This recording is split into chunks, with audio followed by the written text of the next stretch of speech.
Welcome to the Collingwood Rant. I'm Sly. And I'm Doska. Spook's unavailable due to work commitments. So we've got Doska, who was a former rantist on the web Collingwood Rant. So, Doska, what do you think about the win over the West Coast Eagles? Thought we did what we needed to do.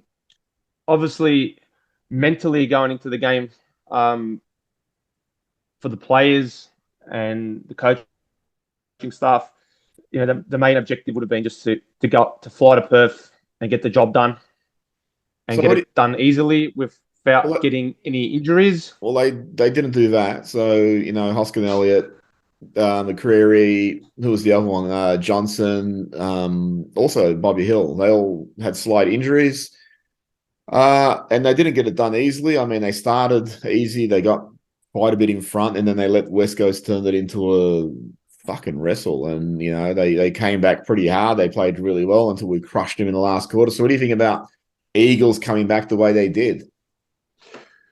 Well, look, you got to give West Coast some credit. They came out to play, and obviously we jumped them in the first quarter, and it looked like we were going to run away with it. I think we got up to about a 43-point lead at one stage. Yeah. But then they wrestled their way back into the game. I think, obviously, the de Goey bump in that first quarter definitely unsettled de Goey for the rest of the game. He But was quieter after that. yeah, and pretty much, I don't think we took the foot off the pedal. I just think West Coast actually turned up the play on Saturday, and so you've coached soccer teams. When you're playing teams that are not as good as you, how do you keep the players up for for the contest, especially when you start like dominating as Collingwood did in the first quarter? Well, when I used to coach, it was all about. I used to just preach the word intensity, and saying as long as our intensity is at 100% on game day, the quality in our squad would shine through. And I just feel like, especially in that third quarter, maybe our intensity dropped a bit. But if you look at the stats from this game, West Coast actually won a lot of them. So I'm looking through the stats now, and the inside 50 count for this game, West Coast won that stat. They had more disposals. They had 392 disposals to our 339. Inside 50 count was very even, 55 to 56 our way. And disposal efficiency, they actually were more efficient than us using the ball. They were at 75.3% and we're at 74.3%. However, the difference in the game was the actual efficiency going inside 50. Ours was at 58.9% and West Coast was only at 32.7%. And I think that's where the game was won. We were a lot more efficient going inside our forward 50, and especially in that third quarter when West Coast got on top of us, we did kick a couple goals against the run of play. I know Bobby Hill got one against the run of play and sort of just stopped the momentum that West Coast were building. But overall, looking at the other stats, hitouts we dominated the right contest with Cox and Cameron. That was 52 to 23 our way. Clearances, we were beaten 43 to 33. And center clearances went 17-12 West Coast way, and stoppage clearances went 26 to 21 West Coast way. So uncontested possessions 249 to 203 West Coast way. Contested possessions 132 to 124 West Coast way. So but there is another West problem. Coast actually matched us in a lot of areas. Yeah, and beat us in a lot of areas. Well, they beat us in being shit too. So, look, Carlton shit and they smashed West Coast. And Essendon beat West Coast. So, I mean, they're still a smashable team. So, like, I was disappointed that we 7 goals up and we just didn't crush them. And that's fine. They fought back, but I'm a bit disappointed. It almost turned into a game. I think there was one stage where was it Sheed? I think he might have had a shot. And and it would have got them to within like I think, a kick and a half. It would have been. single digits. Yeah. Was that Sheed? I think it might have been, yeah. Yeah. Well, we missed that one, the And prick. But just talking about like obviously the question that you asked before regarding, playing the cellar dwellers of the league, which is the West Coast Eagles. Sooner or later, they're just going to put a game together and they're going to beat a team unexpectedly. And I'll be honest, if they were playing any of the sides, probably in the bottom six, on the weekend, with that intensity they brought, especially in the second and third quarters, they probably could have pinched a win, West Coast. But the disappointing thing, as you said, was that we let them back into the game. And, that... Well, for us, at one stage, we were just hoping to just limp over the line. That's how I was going to look at one stage. well, that's what I look. But I mean, the thing too is, when the team comes at us, regardless who it is, whether it's West Coast or fucking Geelong, whoever, is you need to have the ability to snuff it out a lot earlier than we did against West Coast, because they got a lot too close. And a better team probably would have kept coming. It's good that we ended up smashing them, but I don't think we should have ever allowed them to get that close. That was what really disappointed me, And it's not that I want that 150-point win. It's just that, that we need to actually find a way to sort of silence these fight backs a lot quicker. Because I think it takes a toll on the players too, to sort of go, well, we've got to reach a little bit deeper, and you come out of this game against a shit team like West Coast, and you got 4 or 5 sort of niggles with players. I don't know how Ash Johnson's pulled up from the corky. And then you get the others like Oscar Elliott and McCrew. I know they've been cleared of serious, injuries, but I don't believe any of this shit until we see them run out again. Because just the way the clubs not just Collingwood, all the clubs, the way they bullshit about their injuries and stuff like that. So yeah, really disappointed that just we didn't silence it and then make it like a fucking throwaway game, which it could have won by 15, 16 goals. Just sounded a little bit too hard ultimately. When you look at the final score, obviously you look at the final score and it's 8-9-57 to 8-12, 120. So technically it's a 63-point win. And but the bulk of that was really done toward the end of the third quarter and the last quarter. Yeah, that's correct. And it would have been go on. No, you can go. Yeah. No, I was just going to say, like I said, you could have got to within a kick and a half, which, I know people go, well, geez, why are you looking down on something? We end up winning by 10 goals. It's because I don't want to get to that close. I would have rather they just got 10 goals up at half time and then won by 11 goals if it was a bruise-free game, because look, the reality is the shit teams are shit for a reason. No offense to West Coast, but when you're at that level, when you're struggling and all that, games do become... you don't have to exert the effort that you would against someone like a Geelong at their best, or, Port Adelaide at the moment or whatever, who are just constantly coming at you. So going into the second half of the season, you want to start getting the injuries and that right, and you want to start... Because, we can look at like the King's birthday game. What we're actually going to be exploring is, what does the best team look like? Does McStay come back? Who does Lipinski come in for? Obviously, Sidebottom will come back. Elliott will come back in. So what's the team going forward going to look like? And I know they can screw around with it a bit, but you want them to start having a really good idea going forward, what it'll look like. Yeah, we'll get to the Melbourne game a bit later, but I just wanted to touch on some individual performances from our team. Tom Mitchell, 30 disposals, 13 tackles. He's been unbelievable for us this year. Just his experience, and just to be able to fill that gap and that issue that we had last season in contested possessions and clearances. Like, he's really made a huge difference, and he's just a beast. I think, players lift just another level when they're around him, because they just anticipate that he's just going to win the clearance every time. I think the other thing there is too, it's like you go back 10 years or 13 years when they got Luke Ball in.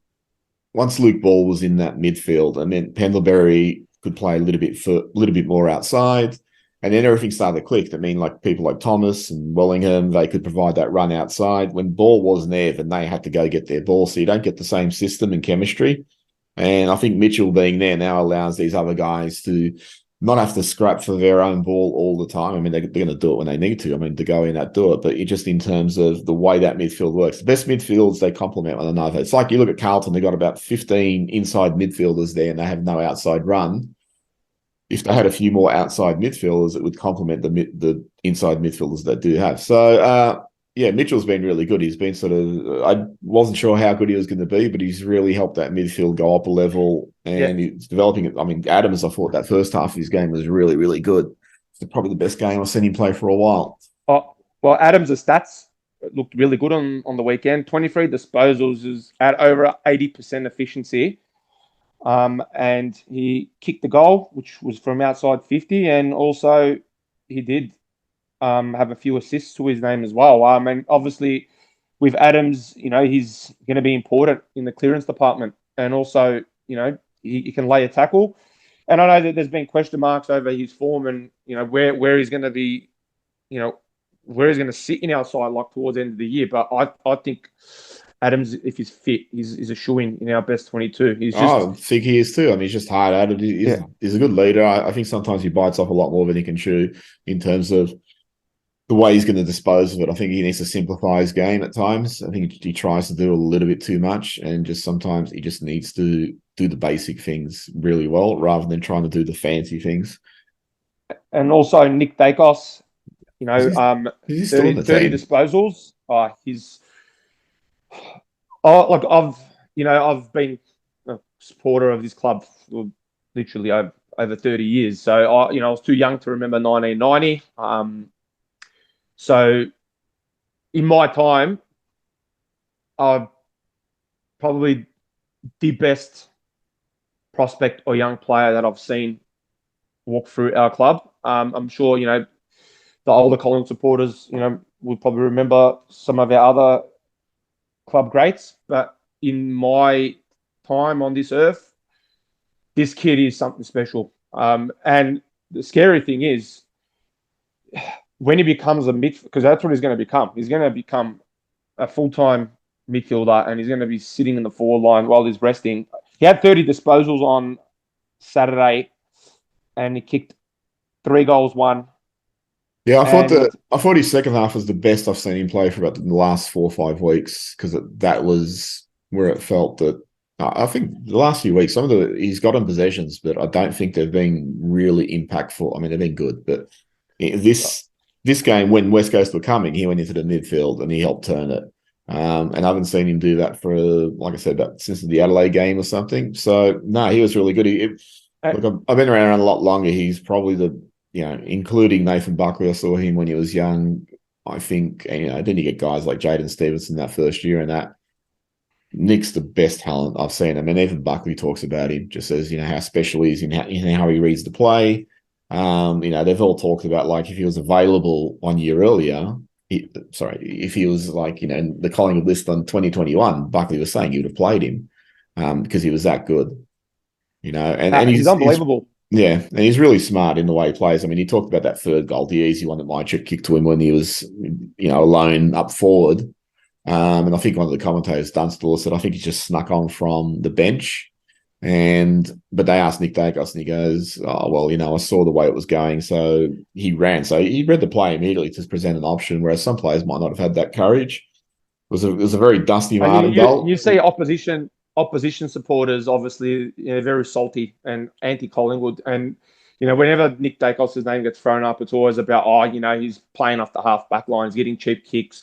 It's until you actually go watch him live, even when he's playing on the half-back line, his work rate to actually get in positions where he can receive that ball. And he can see things on the field that most players in the AFL can't. He can change angles. He can... When he changes an angle and switches the ball, even when it's a risky kick, I've got that much confidence that he's going to hit a target. And I don't know if you remember that. I think it might have been his first goal. It was a snap. I think it was in the first quarter. Yeah, he started that. He started that chain of play from the back line. Yeah. And regardless whether he's coming off half back, yes, he's going to damage teams if they give him the time, because obviously, he's going to start all our transition But in the midfield, he had 5 inside 50s on the weekend. Now, if he can be sitting around 5 to 10 inside 50s, if he moves into the midfield this week, and we'll get to that later, 9 times out of 10, he's going to be hitting the target. Because against Melbourne, we're going to have to lower our eyes a little bit. We can't be just bombing it long. So Lever, May, and those intercept markers gobble everything up. So we're gonna need him to be in that midfield on Monday. Yeah. I was just going to say, I mean, the people who criticise Nick Dagos when he's at halfback for getting cheap possessions, it's like, if it's so easy, why isn't every halfback doing it? I mean, this is the bullshit, that people don't measure everyone by the same standards. If it's so easy to get 40 possessions off the halfback flank, why isn't every halfback flanker doing it? Why isn't Ahmed Saad doing it? Why aren't all these other players doing it every week? So even if he's getting a few cheapies, his work rate is not inflating. His work rate's appreciating his numbers, because he does that. He'll create play, he'll run forward, he'll provide an option, and he'll just keep going and going to keep providing another option. So his work rate's incredible. What do you think of the de Goey hit? I mean, it's been 3 weeks now, so I mean, some people wanted to hang him for. Look, at the end of the day, de Goey's had his critics, obviously. Things with off the field, and even on the field. Obviously, Kane Cornes is consistently ripping into him. But as far as this bump that happened on Saturday in the first quarter, yes, I believe, he went to bump the opposition player, which unfortunately he didn't mean to go for his, for head-high contact. I think he meant to go for the shoulder. Yes, it was late. Yes, it was uncalled for. But it was not intentional. He did not intentionally go out there to actually hurt the West Coast opposition player. What was his name? The player from West Coast. What was that? Legit Hewitt or whatever it was. Yeah. So now there's been criticism in the media towards West Coast saying, why didn't they fly the flag? Now, maybe because it just didn't look that bad. Do you know what I mean? Usually when a player gets hit behind play, the opposition will fly the flag. Now, for whatever reason, I think Buckley might have even been speaking about it on Buckley SEN. said it too. Yeah. With the naked eye, like, if it looked as bad as it did live, you would think, regardless of where West Coast are on the ladder, that they would have flown the flag. However, they didn't. Instead, Dom Sheed started running his mouth after the match. Yeah, but to be fair, they're a shit club. I mean, the guy one just looked like and the players do it all the time, is they provide the blocks to stop the guy off the ball, or the guy who's just like dished off the ball. They block him so they can't run it on and get it back. They can't do a 1-2, and he's just totally fucked up the bump or the block and hit him. The guy in the bloody chin, and de Goey's a beast. I remember Wiedering tried to bump him last year, and fucking Wiedering dislocated his shoulder trying to do it. He's a big fucking player, and he's strong. Yeah. I mean, what's his name? Kane Cornes wanted to hang de Goey 5-6 weeks. He was saying, what's that? It's like this fucking kill me. It's like, for the first time ever, or it was like, this is the first bump that has ever happened in football. It's fucking ridiculous. Well, what about Paddy Cripps? He won a Brownlow with a bump that technically, if you're going off what is the precedent now in AFL regarding how much they're trying to eliminate the bump, head-high contact, let's be honest, Cripps should not have won the Brownlow last year. He should have been rubbed out. He shouldn't have even played against us in round 23. But it was fun that he did. Yeah, I mean, I reckon the worst one's that Keziah Pickett in round 1. He fucking launched himself like a missile. He leapt off the ground. I mean, Cornes kept fucking saying, de Goey's left the ground. It's like, he didn't leave the ground until after the hit, and that was just momentum. It wasn't like de Goey jumped up. I mean, de Goey's bigger than the guy, so why would he jump up? Kane Cornes is just clickbait. Yeah, it's clickbait. That's all it is. But just, it's fucking frustrating. It was 3 weeks, I think, from the start. Good on people like Matty Richardson, who fucking called out Cornes and just said, it's just being hysterical. He's gone for a bump. He's gotten it wrong. Bartel called it out too, fucking called out Dom Sheed, saying, well, what your teammate Andrew Gaff did, knocking out Brayshaw. That was a king hit worth What 8 weeks. about King Kerry, the duck? The Yeah. duck put Dom Sheed in his place. Yeah, well, he's been Because really. Now that he doesn't have a job in the seven media and shit, he's really good. Because he just doesn't give a fuck. So it's good listening to him. And yeah, just before we move on to the Melbourne game, but just a couple other players I just wanted to mention. Obviously my check consistent as always, 3 goals. Ash Johnson got 3 goals as well, and Bobby Hill chipped in with 3 goals. Just out of Ginnivan, just out of curiosity, how good was Ash Johnson's goal when they kicked it long and like it came off hands and it just fell to Johnson? He was just standing in the back and he just so chilled. He just turned around and dribbled it in. Never seen someone that relaxed. It reminds me of Fonzie and Happy Days. yeah, The most fucking relaxed footballer I've ever seen. yeah, and like I said, he's been when we picked him up in a mid-season draft. I think it was in 2021, and he's taken his chance. And we'll get to the Melbourne game very shortly regarding the McStay situation. But right now, if you're looking at all our tools, Cameron and Cox in the ruck together is working really well. My check Well, will be going to pushing all also Australian. so go forward to the Melbourne game. So we're going to play Melbourne, King's birthday, first King's birthday game ever against Melbourne because they've all been Queen's birthdays before. Got a few injuries. They're all meant to be fine as far as, this is what the club says. But again, like clubs also bullshit about, injuries and that. But now he's starting to get players like Lipinski will be in because they really, really rate his running. I'm not talking about being in definitely the Melbourne game. So we were talking about it a little bit earlier. If they play Lipinski, if they brought him back, they'll probably bring him back as a sub. He hasn't played for 12 weeks. So bring him in as a sub. He might play a quarter and a half. You don't know. McStay, I mean, where's he fit in terms of the drop Cox? I don't think they dropped Johnson. Not at all.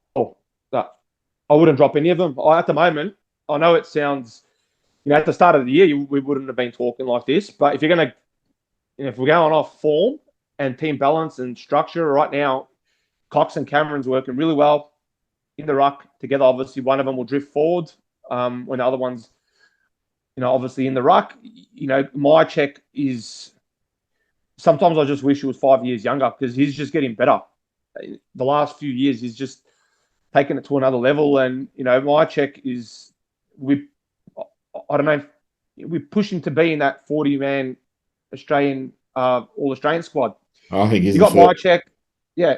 I think he's Johnson, the third best forward in the league at the moment in terms of, I know there's players with more goals, but, for the way he has to play, punch above his weight, if you put him like that Carlton side, for example, behind the Curnow and McKay, he'd be blitzing because those guys would be taking the best defender and his work rate would just do for Carlton what Curnow and McKay can't do at the moment because they just can't work out that balance.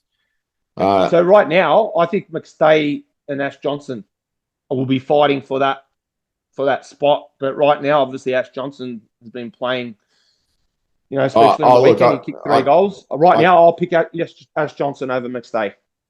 Look, I think I'll stay with Ash Johnson because Ash Johnson has a lot of X factor. McStay doesn't have that. He's a very solid player. It's unspectacular for the most part. So you know what you're going to get with him. Johnson, as he's proven, should, can take a specky. He kicks goals from the boundary. He can dribble them in and shit like that. He might not have as consistent an impact over the course of a game as McStay, but who would you rather play? You saw what Johnson did against Carlton. That spec, he didn't do anything else in the game, but he really scares opposition in a way I think McStay won't. No, 100%. And also, you got to look at obviously when Cameron was injured, obviously Cox was in the ruck, and then we went through a period where both of them were injured, and now they're both there. And obviously they got a lot of faith in Cameron. They brought him straight in, and he had a really good game on the weekend. I think he had 23 possessions and hitouts. How many hitouts did he get? Let me have a look. 31. So his Cameron and Cox, great combination, and also with Cox, not only can he go forward and take a mark, but he's going to be important in having to actually drop back against Melbourne because Max Gawn is going to spend a lot of time in that forward line. And at the moment, with Melbourne's, especially their tall forward, they don't know what their best mix is in that forward line at the moment. Like, they've got, the Ben Brown's running around in the reserves. He's been in and out. McDonald's been in and out. The one that's probably stepped up the most is that Van Ruin. I think he won the Norwich Rising Star for round 12. And obviously they're Grundy and Gawn will spend time in Melbourne's forward line as well. But I think the best Melbourne forward to stand up is Wiedemann. I think he's done a great job. Just done it for another club, finally. So who do you think Collingwood's side? That's it's a shame, I know. Sorry? Who do you think Collingwood will bring in for the Melbourne game? Look, so Harrison, I thought, did really well in his tech, for what he had to do, in his first game. It was great to see a debutant play his first game, especially in a year. We've been dominating. It's not easy to get into this team. Ginnivan, very quiet. So it all depends on whether Macquarie and Hoskin Elliott, if they've got rolled ankles, like technically they should get up and play. So if I was going to make changes, what I'll be doing would be I'd move Nick Whisper-Dacos straight into the guts from the first bounce. I think Markov will have to come in and back into his usual role of, playing as medium-sized defender off half-back to give us a bit of, rebound as well, and to also allow Nick Dacos to go into the midfield. And then it all depends on Lipinski. Like, you'd say if he does come in without playing a game in the VFL, you'd think he'd have to come in as a sub. And if that's the case, and Markov goes, back into our 22, you'd think the player that's going to most likely make way would be either Harrison or Ginnivan. Well, Markov's the other one. Yeah, but I can't see Markov not keeping his spot. Like, I know he came on as a sub, he only had one possession. Regardless, was it a good possession? He was really stiff. It was a handball, so 100% efficiency. But regardless, the question mark is, who's going to play on the wing? Because Melbourne, with Hunter and Langdon, they're actually, everyone talks about Melbourne's, engine room of Petrarca and Oliver and Viney and Brayshaw, but no one talks about their wingers. Langdon and Hunter have Melbourne rely on their overlap. Yeah, the other one to actually, especially in transition. Yeah, the other one not to forget is Kruger's Kruger's actually playing in the VFL too, so he's been there consistently. So he's another one that might poke his head up. And then you got. But I think he's down the pecking order. I'm just saying there's other options there, and then you get guys like Finn McRae who've been dominating in the VFL, and Josh Carmichael. So I actually wouldn't mind if they play that Finn McRae and just say, look, you're gonna get a couple of weeks at this. Let's have a look at you. Rumor is Richmond's interested in him. I wouldn't know why, given they just got Taranto and Hopper. But I like what Mitchell's brought to the Collingwood, but they've also got to be thinking about the future. So guys like Carmichael and McRae, it would be good to have a look at them and see what they have to offer going forward, and especially with finals coming. You obviously got your best 22, but it is Collingwood, so it's likely that they might have injuries at some point. So it'd be good to see whether these guys can step up when they're needed. But yeah, so who would you bring in? So I'd bring Markov straight back in to our starting 18. I'll get him straight on back. I'll move Nick Dacos into the midfield, and I would, if they're gonna, they've got a lot of faith in Lipinski, and yeah. I believe once he's, he'll be. They love Lipinski's running. I'm just looking at the VFL results. So we smashed Northern Bullants by 51 points. And Glover got 4, Wilson 4, Kruger 3, McInnes 2, Oscar Steen, the Ruckman 2. And Rolly Vulanis got one. So you think we should bring in Rolly Vulanis? You think he's a chance? No? Okay, so who else Is is going to he? bring I it? don't even think he's on our. Is he on our list? No, he's not on our list. He's Now worthless. look, the way Fly's been operating, especially this year, I can't see unless McQuarrie and Hoskin Elliott don't come up. Obviously, Elliott's another one. If Elliott's fit, he would have to come back in. Forgot to mention Elliott. So I'd say, it all depends what they want to do with Lipinski. If they feel like, Oh, I don't if think they've I got don't. confidence in him to play as a sub. Yeah, it's a sub. I'd play him. I'd risk it probably after 3 months not playing. I wouldn't want to just drop him straight in there. Especially like if it was against West Coast, I'd probably try it because they've got a Yeah. younger side. If it was against North or someone like that, against Melbourne, who's a top 8 side, a lot more hard and got some big bodies in there. Like Petrarca's a beast. It's if your injury was a shoulder injury and it came from contact as it did with the bump and that. It's not the one I think where you really want to say, hey, we're going to throw you in the deep end from the first bounce against a really physical team with some big, bodies there. But playing him as a sub, come on when a bit of pace has gone off the game, get him to play 20 to 30 minutes. Yeah, I could see him doing that. What about what's your thoughts on Ginnivan? Yeah, I don't know if they're able to make this all these small forwards work together. I think the one problem with Ginnivan, he's a really good opportunist. I thought he stuffed up on the weekend when he tried to handle it off to Johnson. There was that one where he sort of roved it right on top of the goal square, and he should have just snapped it and kicked it himself. Big problem with Ginnivan is always when he doesn't have the ball, what does he do? And defensively he's trying, but he doesn't have the pace of Hill or McCreary to really scare the opposition. So looking going forward, I think they love Hill because he's got pace and he can burn off opponents. You look at him when he ran off Wiedering and on the weekend when I can't remember who, Mychik sort of tapped it and Hill gathered it up and then ran into the forward 50, and he always does that quick look behind to see who's behind him. And against Carlton with Wiedering and this occasion, he just sort of looked at me, yeah, you're not going to fucking catch me, and he just went. And I really like that. I like that cockiness. So, and the crew has also got that, that pace and, hits hard. So I think they're going to be number 1 and 2. And then Elliott, I think his shoulder's been troubling him since the start of the year. So hopefully this break's done him good. I'd think he'd be number 3 and Ginnivan would be number 4. So if they can't make this work with all the sort of mid-sized forwards, I think he's the one that's probably going to go. And, you fast forward a month, you got Lipinski in there and Sidebottom also, and an Elliott and de Goey. So who's making way for all these guys?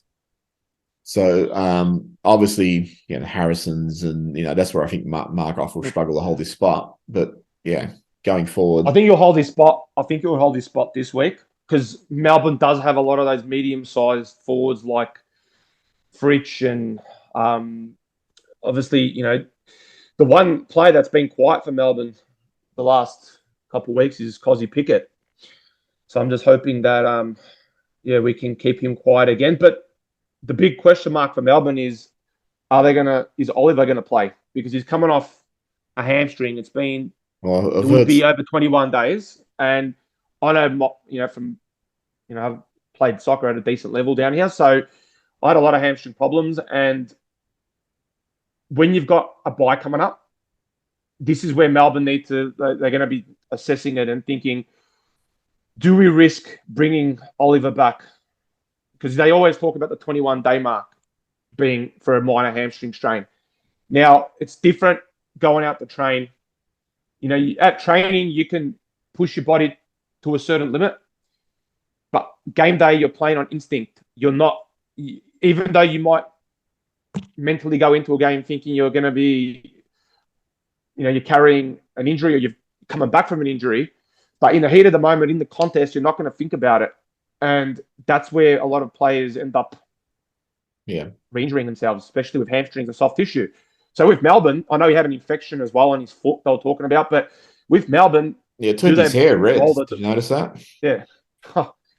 Whether they're going to roll the dice just because it's Collingwood and it's, King's birthday and, it's a massive game, blockbuster. But, if they're going to look long-term, they're probably going to think, you know what, rest him for one more week. We have the bye, and he comes back after the bye with 5 weeks instead of a 3-week layoff with a hamstring. And I know myself, I've rushed back from hamstrings in the past, and 9 times out of 10, it will go again. If it's not, if the rehab isn't done correctly. I know it's obviously they're full-time professionals, but it's something to think about because Oliver and Petrarca are in the top 20 in the AFL in clearances. And when I look at the stats between Melbourne and Collingwood, it was literally like head-to-head. Clearances, the season average for Collingwood is 35.8 a game.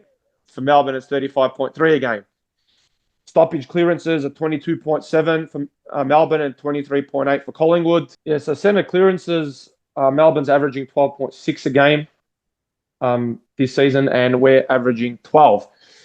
Stoppage clearances, Melbourne's averaging 22.7 a game, and we're averaging 23.8. So, obviously, in that department, in clearances and stoppages, it's very even. And that's obviously one area where we've improved in season 2023. However, with Melbourne, obviously Petrarca and Oliver are the two players that, lead their stats in terms of clearances. Petrarca's actually got his ranked number 1 in the league for inside 50s, kicking the ball inside 50. So I think he's one we need to watch. But overall, the last 3 games, Melbourne has averaged just under 10 goals in their last 3 games against Carlton, Fremantle, and Port Adelaide. So the scoring has dried up for them. And I think, obviously, with our defence being as settled as it is, as long as we can break even in the clearances, I think we should get the job done on Monday. So what's your tip? So, Sly, who would you bring in? Just based on if Elliott's fit, Elliott will come in. Lipinski will play a sub if available, and Harrison would go out. That's if those two are available. I don't know. I'm just going to assume that all the players that were sort of injured, that they will play this week. So that would be my 2. Yeah, I agree. I'd be going down the same road. I'd be looking at if Elliott's fully fit, Elliott will come straight back in. I'd bring Lipinski in as a sub. Hopefully, we don't get an injury early, and then even if we give him a quarter in the last quarter, if he can have a bit of a blowout, if the game opens up, it might suit him. And Harrison obviously did nothing wrong. He had a pretty solid debut, but the fact that we just got a game into him is a positive. But I think he'd be the one that would make way, and obviously de Goey being suspended. Again, Ginnivan, still looks like he'll most likely keep his spot. But you know what? Games like this is where Ginnivan actually he turns up in these big games. So, what about your tip? What's your tip? Collingwood by 32 points. I think Melbourne's shit. So yeah. They've done nothing in a year.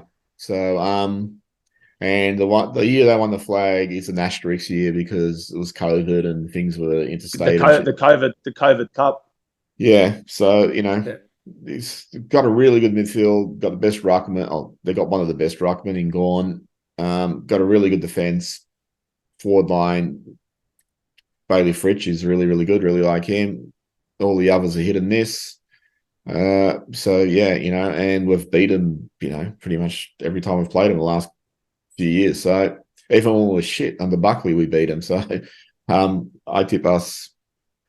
What about yourself? Yeah. I tip Collingwood. I think we'll win by 25 points. I think we'll run away with it in the last quarter. And it's that time of the year, Sly. It's winter. And I think we're going to be sending the Melbourne supporters off to Mount Buller in the snow while they'll be sipping on their red wines and eating their cheese platters. Well, they've got their flags. That'll keep them happy for the next 60 years. But look, in order for us to get the job done, we need to bring the intensity. and make sure we at least break even in these clearances, and obviously just make sure we lower our eyes when we, moving the ball inside 50. And I think that's why Nick Dacos moving into the midfield is going to be vital, because with May and Lever there, they're obviously A-grade defenders and they're good interceptors. I think the weak link in Melbourne's defence is Tomlinson. If we can sort of, isolate him, maybe with my check, but more than likely May will go to my check, and then him and Lever will sort of work it out between themselves who's gonna leave their man to be that third man up. But Tomlinson is the weak link in Melbourne's defence, and that's someone that we should be looking to isolate. So, one final question: you going to boo Grundy or not? Look, obviously with Grundy, it's mixed emotions. Obviously, he was up until 2018. He was turning into one of the, if not the best ruckman in the league. Obviously, hence why he got that contract. But I'm sort of glad to see the back of him. And a good mate of mine, Pete, mentioned to me earlier in the week, by Grundy being moved on, it's obviously opened up salary cap room, and we've managed to bring in Mitchell and McStay and Bobby Hill and Frampton. So, at the end of the day, I think it's a win-win. Whether Grundy and Gawn actually can work together long-term in that Melbourne side, I don't know. Like, if you look at what they're averaging hit-outs per game, they're both of them only averaging just over 20. Maybe that's because they just don't spend as much time in the ruck as what they usually would if they were being the sole ruckman. But the fact that Grundy, apparently asked Max Gawn to start in the centre bounce, obviously he's taken it personally. He didn't want to leave the club, clearly. Yeah, that's sort of bullshit. But do I hate Grundy? No, I don't. I wish him the best, but he's not against Collingwood. Yeah, he had an opportunity to stay. He didn't want to take it. So, I mean, whatever they want to push out there, the narrative that they want to push out, if he's playing manager want to push out, they're welcome to it. But there's a little bit more to his departure than just him being told he's going. So, anyway. Yeah, look, there's always two sides to the story. And at the end of the day, we wish him well, but not against us. Simple as that. And we will win on Monday. And I hope Oliver plays. I hope they bring him in. Hope he starts at the first bounce, and we'll still beat them. Yep. Anyway, thanks for joining the rant this week, Doska. We'll be back. Thank you for having me, Sly, and I'll look forward to watching you and Spook next week. Okay. See you, everyone. Later. Later. See ya.